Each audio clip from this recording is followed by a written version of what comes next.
K77700861님 일주일을 기다립니다. 세 분의 티키타카 너무 재밌어요. 책을 둘러싼 지적이고 위트 있는 티키타카 북구북구 북튜버 이시안씨 북칼럼니스트 박사씨 나오셨습니다. 안녕하세요. 네, 안녕하세요. 반갑습니다. 자, 오늘은 윌리엄 골딩의 소설 그 유명한 노벨 문학상에 빛나는 파리 대왕을 읽어보도록 하겠습니다. 누가 파리 대왕이라고 발음을 해요, 이 책을? 파리 대왕. 그렇죠. 네. 죄송해요. 그리고 정색을 하면서 그렇게 혼내실 건 아니잖아요. 네. 이걸 파리라고 하면 네. 오해 소지가 있네요. 그럼요. 100% 오해하네요. 그럼요. 파리에 있는 대왕이 되네요. 파리 대왕. 네, 하고 날아다니는 파리 대왕 되겠습니다.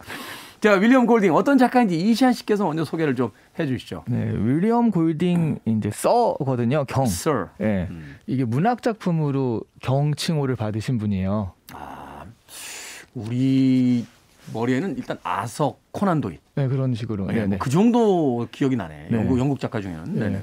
많이 이제 파리 대왕으로밖에 모르시는데 그 코난 도일 이상의 어떤 활약을 보이셨다 이렇게 생각하시면 될 것 같고요. 영국의 소설가이자 시인이시고 1911년에 태어났거든요.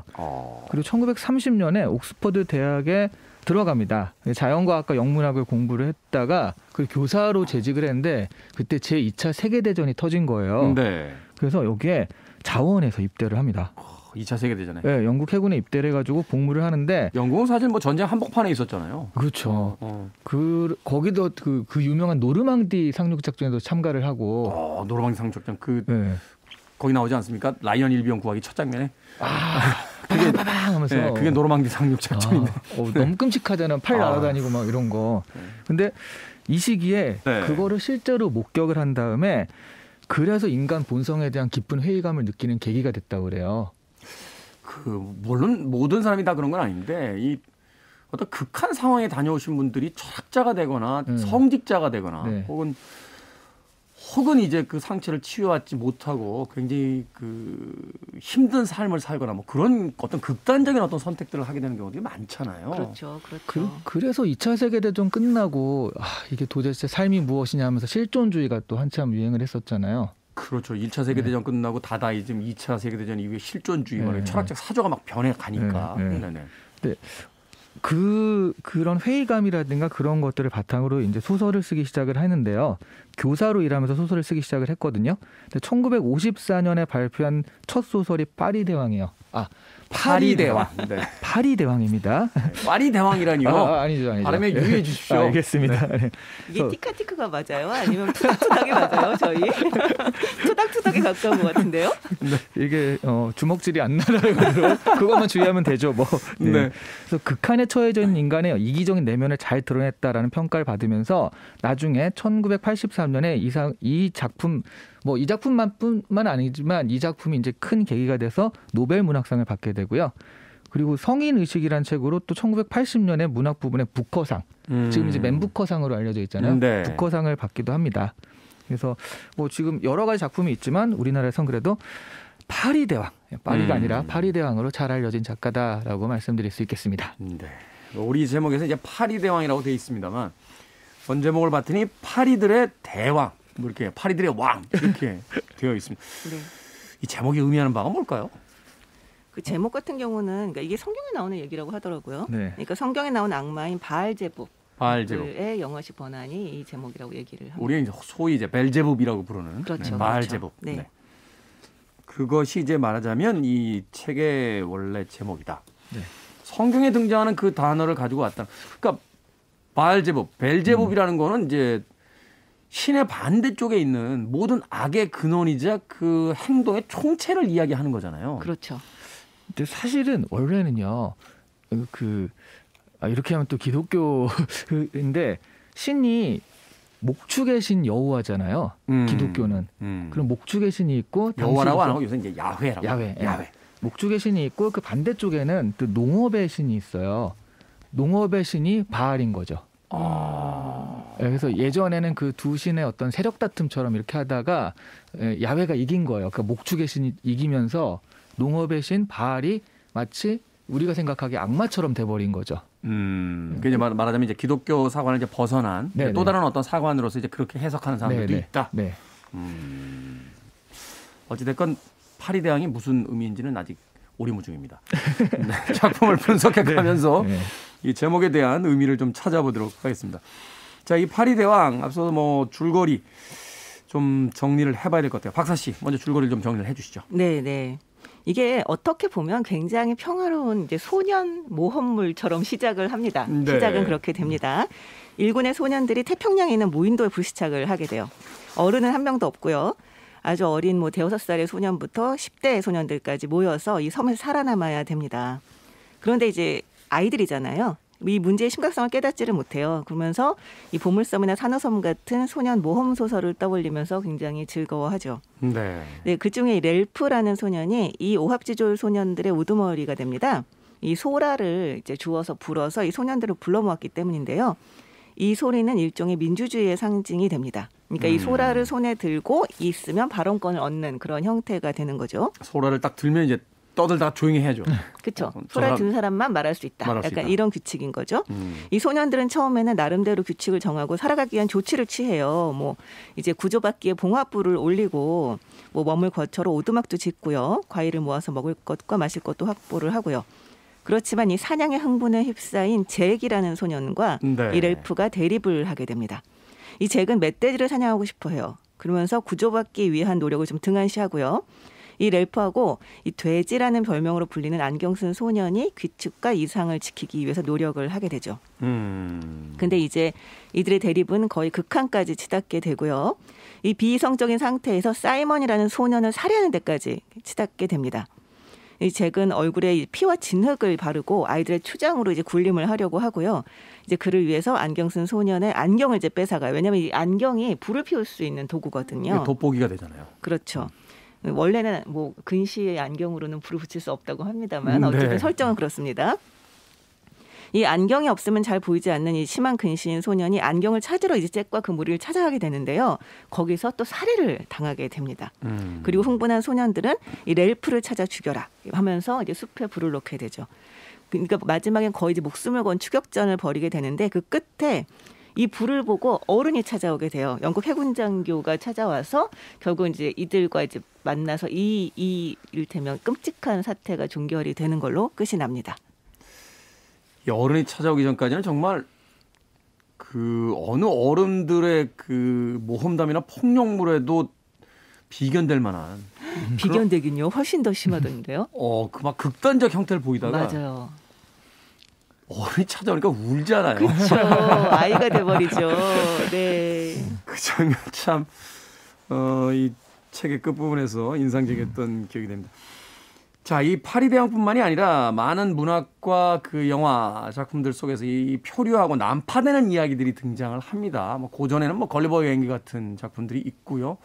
또 뭐 15소년 표류기 같은 거의 외형이 이제 흡사한 그런 것도 있었고 또 로빈슨 크루소 같은 아예 무인도에서 홀로 이제 고립된 남자의 이야기 뭐 이런 이야기들도 있었는데 어떻습니까? 이런 이야기들 읽어 나갈 때 나라면 저런 상황에서라는 아마 그 감정이입을 어릴 때는 한 번쯤 해봤을 것 같아요. 지금은 뭐 그냥 이렇게 앞서 이야기 일부에서 했었습니다만 나는 자연이다 보면서 섬에 혼자 있고 싶다 하는 생각도 합니다만 어릴 때는 그런 생각이 아닌 이제 다른 생각으로서 이 캐릭터들의 어떤 그 공감이라든지 감정이입을 하게 되는데 두 분은 어떻게 읽으셨어요? 캐릭터들 보면서.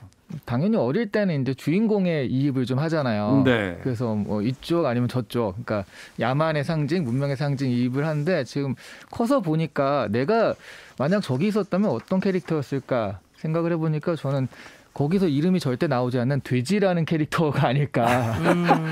딱히 뭐 그렇게 신체적으로 뛰어나지 않지만 그래도 네네. 이제 좀 약간 지식이 있어가지고 뭔가 얘기해주고 뭐 그런 캐릭터가 아닐까 하는 생각이 들더라고요. 사실 이제 자기들끼리 민주적 절차를 거쳐서 지도자를 뽑았다라고 하는데 우리가 흔히 이제 생각하는 민주적 지도자의 어떤 혹은 인기의 틀로 본다라면 돼지나 잭이 오히려 더 당선될 확률이 높았던 것 같은 느낌이었는데. 네.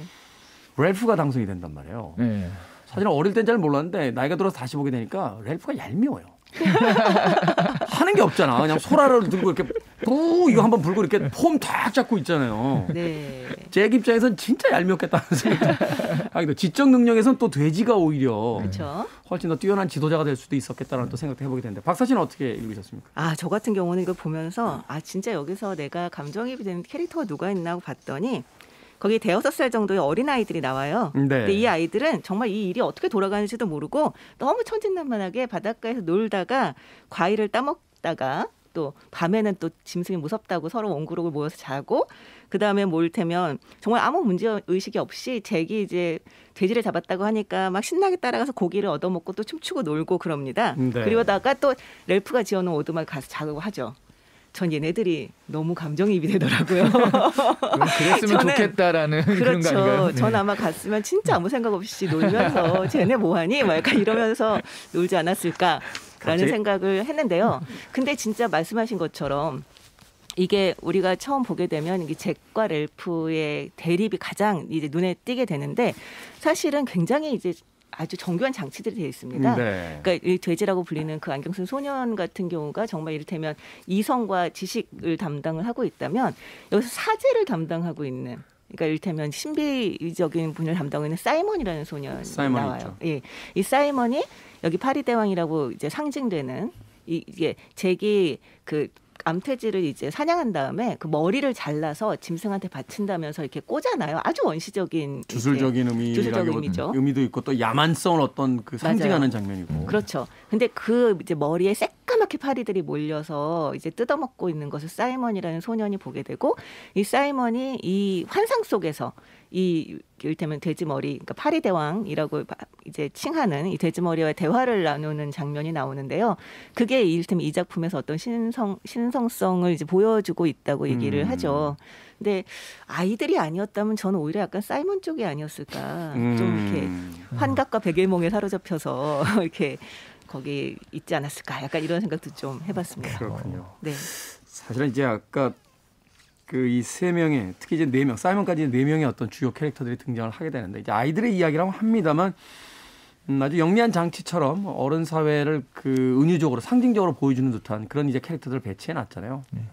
맞으면 현실적이지만 폭력적인 잭이 있고 또 굉장히 지적인 능력이 있지만 어떤 면에서는 좀 그 무기력한 돼지 같은 캐릭터 또 사이먼처럼 어떤 영적인 개념으로서 접근하는 그리고 렐프처럼 타고난 선천적 카리스마만 하나 가지고 있는데 그걸로 어떤 지도자의 자리에 올라가는 이런 인물들의 근데 정치인 아닌가요, 정치? 그러니까 이 4명의 캐릭터들이 다 정치와 우리의 어떤 사회를 이야기하고 있는 듯해서 사실은 굉장히 인상적이었는데 저는 전혀 엉뚱하게도 이 책 읽으면서 그 뮤지컬 떠올렸어요. 지저스 크라이스트 슈퍼스타처럼 왜 그 대학생들이 버스를 타고 갑자기 그 공터에 가서 자기들끼리 그 지저스 크라이스트 슈퍼스타에 대한 그 뮤지컬 연극을 하다가 끝난 뒤에 다시 버스 타고 가잖아요. 그러니까 말하자면 어른들 놀이를 하기 위해서 이 섬으로 온 일군의 배우들이 어린 배우들이 그 자신의 캐릭터들을 연기한 뒤에 마지막에 그 무대를 떠나는 듯한 그런 느낌의 또 기분도 들기도 했습니다. I want it, I need it, I'm desperate for it. Okay, let's do it. 김태훈의 프리웨이. 빌보드 키드의 아침 선택 KBS 2라디오 김태훈의 프리웨이 북구북구 이시안 씨 박사 씨와 함께 오늘은 윌리엄 골딩의 파리대왕 읽어보고 있습니다. 자, 이 파리대왕 아주 극단적인 두 집단으로 나눠집니다. 렐프파와 잭파. 물론 이제 잭파가 좀 더 세긴 합니다만 이 두 파가 이제 나눠지는 어떤 계기를 통해서 우리 시대를 이루고 있는 어떤 이분법적 그 대립에 대한 이야기를 하려는 게 아닌가 하는 생각이 드는데 어떻게 읽으셨어요? 이 대립하게 되는 계기라든지 그 상징하는 바들을.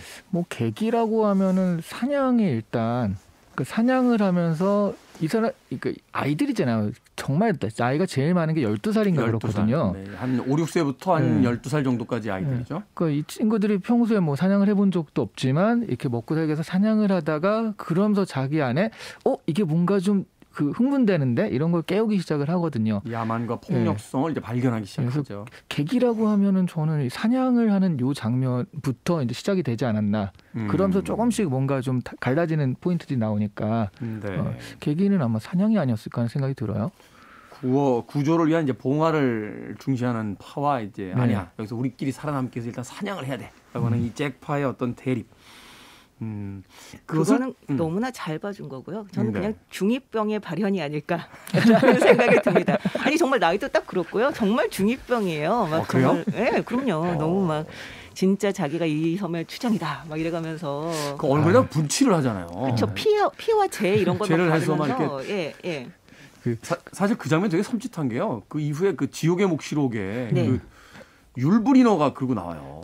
그러니까 제가 광기에 막 물 들어가지고. 그러니까 제가 생각할 때 만약에 이게 진짜 현대에 만약에 썼다 이러면 막 잭이 내 안에 흑염룡이 살아난다 막 이러면서 하지 않았을까. 그래도 이 노벨 문학상까지 탄 것을 이렇게 중2의 그 청춘 보고서 막 이렇게로 하면 안 되죠. 아니 근데 중2병은 정말 굉장히 그러니까 중요한 계기라는 생각이 저는 들어요. 그러니까 그냥 우리 인간에 대해서 얘기를 할 때도 왜냐하면 중2 같은 경우 이제 물론 이제 중2병이라고 하는 걸 지금 중학교 2학년에 딱 이제 대입해서 얘기하기는 좀 어렵지만 사춘기의 일군의 어떤 세대들이 갖는 뭐 좀 다수적인 어떤 성향 뭐 이렇게 볼 수 있겠죠. 그럼요. 그러니까 중학생들이 사고를 치는 게 정말 무섭다는 얘기들을 하거든요. 왜냐하면 아이에서 지금 막 성장하면서 자신의 힘에 대해서는 모르는 거죠. 또 선악의 개념이 약해요. 그럼요. 선악의 개념이 또 굉장히 약해요. 그래서 그러니까 이를테면 고등학생만 돼도 이를테면 선악이라고 하는 개념이 있고 자신의 힘을 제어할 수 있는 어떤 이성이라는 것이 발달하게 되는데 그 이전 단계인 거죠. 어떻게 보면 잭과 이제 렐프가 지금 이게 상징하고 있는 바가 바로 그 어떤 선악의 개념이 생기기 직전에 어떤 그런 모습이 아닌가라는 생각이 들었어요. 말하자면 그것이 이제 인간 본성으로 이제 연결이 되게 되는데. 그렇죠. 저도 사실은 이제 몇 년 전부터 다시 생각하게 된 게 아이들 때 순수하다 착하다라고 하는데 어린아이들 놀이를 이렇게 생각을 해보면 잔인해요. 바퀴벌레 막 이렇게 핀으로 꽂아놓고 옛날에 잠자리 잡으러 가서 날개 띄고 막 이러던 친구들 맞아요. 있거든요. 그렇죠. 근데 네네. 그때는 그게 어떤 선악의 개념 혹은 그 타자에 대한 어떤 고통과 그것을 그 공감하는 능력 이런 것들이 사실은 그렇게 많지 않았거든요. 그러다 보니까 어떤 그런 지금 생각해 보면 물론 이제 대상에 따라 또 달라지는 의미가 있겠습니다만 아주 흉측하다라고 하는 일들을 아무런 그 도덕적인 판단 없이 저질렀던 그런 일들도 있는데 네. 바로 그러한 어떤 인간 본성의 아주 저 밑바닥에 있는 이야기를 이제 10대 소년들을 통해서 이제 보여주고 있다. 그 지금 중2병을 너무 뭐랄까 큰 의미를 부여하시는 것 같아서 사실은 집에서 중2병은요 저희 집 그 둘째가 중2 정도 병이거든요. 아 맞습니까? 네, 초등학교 한 4학년 때부터 계속 중2병이에요. 계속 중2병인데. 오래가네요. 네. 근데 첫째 그 엄마와 첫째가 얘를 빼놓고 슈퍼마켓에 갔단 말이에요. 그러니까 막 왜 나만 빼고 다녀 이러면서 화를 냈어요. 또 같이 가자면 또 안 가고. 엄마가 이번에 야 여기 슈퍼마켓 가는데 같이 갈래? 그러니까 왜 나한테 강요해? 어떻게 하란 말이야.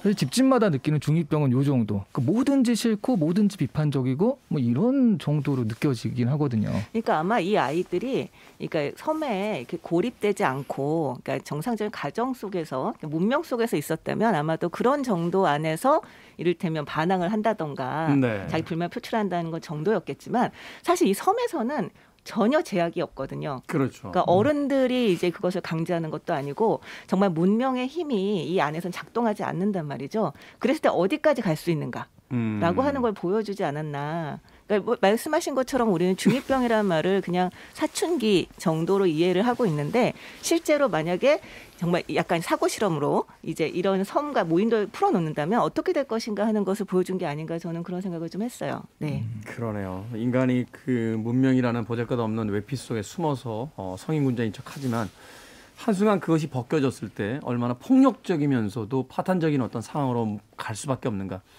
그걸 이 책이 보여주고 있다. 이 작품에서 이제 주요하게 쓰이는 아이템 중에 하나가 불입니다. 사실은 앞서 이야기한 것처럼 이제 렐프파와 잭파가 이제 나눠지게 되는 것도 이제 그 성화를 지키면서 구조를 기다릴 것이냐 아니면 사냥을 할 것이냐. 근데 이 모든 단계에 다 불이 사용이 되거든요. 불을 피우고 불을 지키려고 하고 불을 뺏으려고 하고 불러서 고기를 익히고 또 마지막에 이 불을 통해서 또 구조가 되는 그런 과정이 이어지게 되는데 네. 작가는 이야기의 중심에 이 불이라는 하나의 소재를 놨습니다. 이게 분명히 문학적으로 어떤 의미를 가지고 작동을 하고 있겠죠? 뭐 아무래도 그 프로메테우스가 신에게서 불을 훔쳐가지고 사람한테 준 것이 이 사람의 어떤 기원처럼 그러니까 그런 신화가 있잖아요. 그게 가장 큰 죄잖아요. 네. 신한테서 훔쳐간 것 중에. 그래서 평생 죽지도 않고 독수리한테 심장이 물었기 때문에. 네. 네. 그렇죠. 근데 어쨌든 그 덕분에 사람은 불을 가지게 되면서 비로소 사람, 다른 만물의 영장이라는 말이 이제 어울리는 그런 사람이 됐다는 게 불이라는 게 사람, 문명 뭐 이런 것들에 대한 그냥 그 아주 명확한 상징이 되는 거죠. 그래서 보면 이쪽 렐프가 계속 이제 돼지의 안경을 이용해서 불을 계속 가지고 있다가 그거를 뺏기게 되는 장면이 나오잖아요. 그러면서 이제 그런 게 넘어가는데 이게 문명이 넘어간다기보다는 문명을 그냥 뺏었다라는 느낌이 좀 더 강했던 것 같아요. 그러니까 어떻게 보면 인간이 발전을 한 것은 불을 발견해서라기보다 불을 제어할 수 있으면서에 가깝죠. 그렇죠. 네, 그러니까 이 소설 같은 경우는 앞부분에서 아이들이 아주 서투르게 봉화를 올려야 돼, 막 이러면서 서로 이제 제어하지 않고 막 제멋대로 움직였을 때 산불이 한번 나요. 그렇죠. 이 산불이 나면서 그 아이 하나가 희생이 되죠. 네, 그러면서 그런 무질서가 우리를 희생시킬 수 있다라고 하는 것을 이 돼지가 계속 이제 일깨워 주게 되는데 이게 마지막으로 또 산불로 끝이 나거든요. 네. 네. 근데 저는 여기서 불을 붙이는 도구가 이 돼지라는 소년의 안경이라는 사실이 굉장히 상징적이라는 생각이 들어요. 이 안경이라고 하는 건 어떻게 보면 이성을 의미하기도 하잖아요. 그렇죠. 이 가장 똑똑한 소년이기도 하고 가장 이성적인 소년이기도 한데 그리고 끝까지 대화를 포기하지 않는 소년이기도 하죠. 이 안경의 주인이. 그러네요. 저 밖에 있는 네. 우리 스태프들까지 다 합쳤을 때 우리 백 작가 빼고 다 안경 끼고 있거든요. 백 작가는 대화를 시도하지 않아요. 백 작가는 대화를 별로 안 좋아하는 스타일이기 때문에. 네, 어디까지 상징이라는 걸 잊지 말아주시고. 네네네. 예. 보니까 저희 세 명은 다 검은 뿔테 안경을 그렇죠. 아, 네, 비슷하게 그러네요. 또 하고 있네요. 저희가 그래서 말이 통해요. 네, 그렇다고 생각합니다. 네. 네. 갑자기 이 분위기 어떻게 할 겁니까? 아, 그러네요. 이 안경이라고 하는 인류의 어떤 지식과 문명을 통해서 이제 불이라고 하는 그 발명품들을 이제 만들어내고 지키는 역할들. 그러니까 이게 하나의 모험 소설처럼 직조되어 있지만 그 안에 담아놓은 여러 가지 어떤 상징들은 이 윌리엄 골딩이 우리의 어떤 사회, 세상을 어떻게 쳐다보고 있는가, 또 자신의 어떤 삶의 가치관, 세상에 대한 어떤 세계관을 어떻게 가지고 있는가를 아주 날카롭게 보여준다, 이렇게 볼 수 있겠군요. 네. 그러네요. 작가들은 참 놀라운 것 같아요. 그 쓰는 소재 하나하나를 가지고도 이렇게 수십 가지의 어떤 해석을 가능하게 그렇게 만들어. 나중에 또 작가 이렇게 만나면 아, 그래요? 저는 그냥 막 떠올라서 쓴 건데요. 막 이렇게 얘기할 수도 있지 않습니까? 네, 그게 그렇긴 그렇게 한데. 읽혔어요. 할 수 그렇죠. 있죠. 네. 근데 그렇긴 한데 어쨌든 이 작품에서 이 소품들을 굉장히 상징적 의미로 많이 쓰고 있는 건 사실이에요. 네. 이를테면 앞서 말씀드렸듯이 소라가 민주주의를 상징을 하고 네. 이 안경이 이제 불을 상징을 하고요. 또 이제 아이들이 잭과 이제 그 아이들이 가면을 쓰게 되면서 가면. 그러니까 얼굴을 색칠하면서 서로 알아볼 수 없게 되잖아요. 그렇죠. 그 안에서 폭력성이 진짜 확 불타오르게 되거든요. 그러니까 누가 누군지를 모르게 되자 폭력이 강화되죠. 그렇죠. 그렇죠. 이 가면도 그렇고 이 이야기 속에서 보면은 그런 어떤 상징물들이 굉장히 많이 사용되고 있는 걸 볼 수가 있습니다. 그렇군요. 이 작품 참 오랜만에 다시 읽어봤는데 지금 박사 씨가 설명해 주신 것처럼 과거에는 잘 인식되지 않았던 여러 가지 어떤 상징들이 아주 잘 배치가 되어 있어서 왜 윌리엄 골딩이 서칭으로 받았고 노벨 문학상을 수상했는지 그런 알 수 있게 되는 대목 중에 또 하나였습니다. Free your mind. I want to break free. Are you free? I'm free. You're riding on the freeway. Freeway. 빌보드 키드의 아침 선택, 김태훈의 프리웨이, 북칼럼니스트 박사 씨, 북튜버 이시안 씨와 함께 북구북구 오늘은 윌리엄 골딩의 파리 대왕 읽어보고 있습니다. 자, 흥미진진한 소설인데 기억에 남는 장면, 또 이 작품을 상징할 만한 장면 하나씩 좀 소개를 해 주신다면요. 저는 딱 장면이라기보다 사실 이 소설이 원래 패러디인 거 아세요? 패러디. 15소년 표류기. 15소년. 15소년 표류기 이전에 산호섬이란 작품이 있었대요. 산호섬. 네, 1857년 작품인데 이 작품 속에 등장하잖아요. 네. 이 작품에 나오죠. 그래서 완전 대놓고 패러디한 건데 그 산호섬 세 주인공 이름이 렐프, 잭, 피터킨.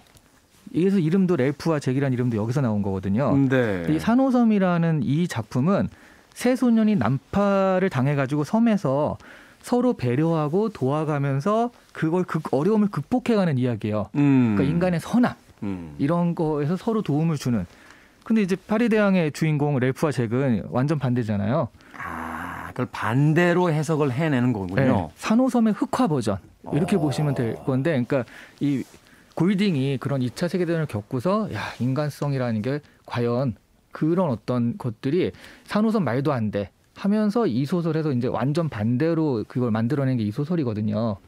그 팀 버튼이라는 영화 감독이 그런 이야기 했어요. 영화가 꿈이라면 내 영화는 악몽이 될 것이다. 크리스마스 악몽. 그러면서 막 되게 다크한 분위기 많이 나오잖아요. 네, 네. 그쵸. 그러니까 말하자면 이제 윌리엄 골딩이 기존에 있던 작품을 재해석하는 과정에서 네. 그것의 어떤 정반대쪽에 가 있는 다크 네. 버전, 네거티브 버전을 이제 만들어낸 것이다. 네. 그래서 저는 한 장면이라고보다 이런 어떤 창작 스토리나 이런 것들이 훨씬 더 오 그래? 그러니까 서로 이렇게 완전히 반대로 접근할 수 있구나 해가지고 좀 재밌다라는 생각을 많이 했거든요. 그렇군요. 저 같은 경우는 이게 옛날에 제가 읽었을 때는 정말 가장 왜 옛날에 읽으면은 다 기억 안 나잖아요, 스토리가. 네. 근데 가장 인상적이었던 건 역시 그 암돼지의 머리 썩어가는 그 이제 파리가 잔뜩 달라붙는 머리와 이제 아이가 대화하는 그 장면이었던 것 같아요. 네. 인상적이었던 건. 근데 이번에 다시 읽으면서 새로운 인물이 눈에 들어오더라고요. 이 로저라는 소년이 나옵니다. 로저. 네. 근데 이 로저라는 소년이 그 앞부분에서 그 아이들을 향해 바닷가에서 아이들을 향해 돌을 던지는 놀이를 해요. 네. 그러면서 제가 인용을 좀 읽어볼게요. 로저는 돌을 한 주먹 모아가지고 던지기 시작하였다. 그러나 헨리 주변에 직경 6야드쯤 되는 공간에는 감히 팔매질을 하지 않았다. 보이진 않지만 강력한 이전의 생활의 터부가 존재하고 있었던 셈이었다. 웅크리고 앉은 어린이의 주위에는 부모와 학교와 경찰관과 법률의 보호가 있었다. 팔매질한 로저의 팔은 로저를 전혀 알지도 못하고 이제는 파멸한 문명세계에 의해서 규제되고 있었던 것이다. 라고 이야기를 합니다. 앞부분에 이렇게 나오는데 뒤에서 이 로저가 그 안경 쓴 소년을 죽여요. 커다란 바위를 이제 밀어가지고 밀어서, 그 아이를 네. 죽여요. 그리고 나서 살인을 이제 저지르는 거잖아요. 근데 딱 그 살인을 저지른 이후에 이 저자의 표현에 따르면 교수형 집행인 특유의 섬뜩함으로 다른 소년들을 고문하고 렐프를 죽이는데 앞장을 서는 그런 장면이 나옵니다. 네. 그러니까 이제 그 전에 이 아이를 어쨌든 간에 규제했던 문명이라는 것의 그림자가 족쇄가 한 번에 풀리면서. 그 족쇄가 풀려버린 거죠. 그 살인을 저지르고 난 이후에. 그러면서 잭도 이 로저에게는 뭐라고 말할 수 없는 그런 상태가 돼요. 오히려 로저에 비하면 잭이 더 이성적으로 보일 정도죠. 그래서 이 아이가 앞서 읽었을 잭은 때는 시스템은 네. 유지하려고 했잖아요. 그럼요. 어떤 방식으로든. 그럼요. 자기가 왕이 되고 지배를 하려고 했지만 어쨌든 시스템을 유지하려고 했는데 로저는 말 그대로 살인과 광기의 이제 상징인 소년이 되었던 거죠. 이런 장치들을 굉장히 곳곳에 잘 배치를 해놨더라고요. 그래서 아주 끔찍하고 인상적인 장면이 많이 있지만 그것들보다 오히려 이제 두세 번 읽게 되면 이러한 일들 밑에 깔아놓은 그런 이야기들이 더 눈에 들어오는 것 같아요. 네. 그렇군요. 그 장면에 대해서 다시 한번 또 읽어볼 만한 가치가 생긴 것 같습니다. 저는 사실 가장 마지막 장면이었어요. 그 아이가 우는 거 저도 사실 굉장히 인상적이었어요. 그 구조하러 온 그 군인이 그러잖아요. 어른들은 없니? 라고 하는데 그리고 나서 이제 아이들이 울기 시작하는데 이것이 섣부른 어떤 판단에 의하면 이제 구조가 되는구나라고 하지만 결국은 군함을 타고 진짜 전쟁이 벌어지고 있는 세상으로 나아간단 말이에요. 그렇죠. 아, 윌리엄 골딩이라는 작가가 참 대단한 어떤 설정들을 만들어 놨구나 하는 것들이 이 작은 전쟁마저도 이렇게 참혹스럽고 그 진절머리가 나는데 그 아이들을 구원했다라고 생각하는 그 어른들은 사실은 그 아이들을 더 큰 전쟁의 어떤 화마 속으로 집어넣고 있다라는 거.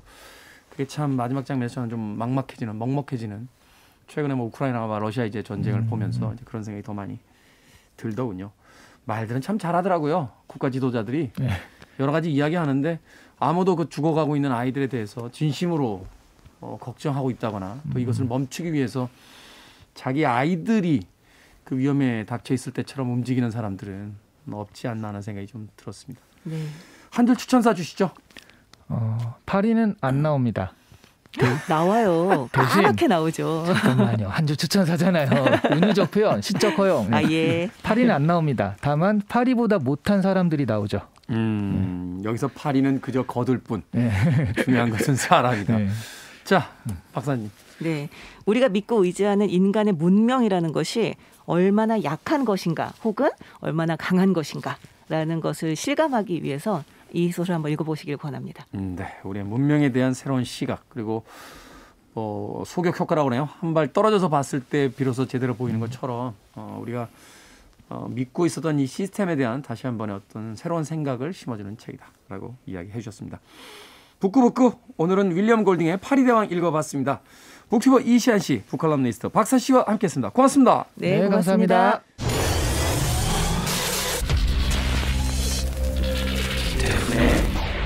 Freeway.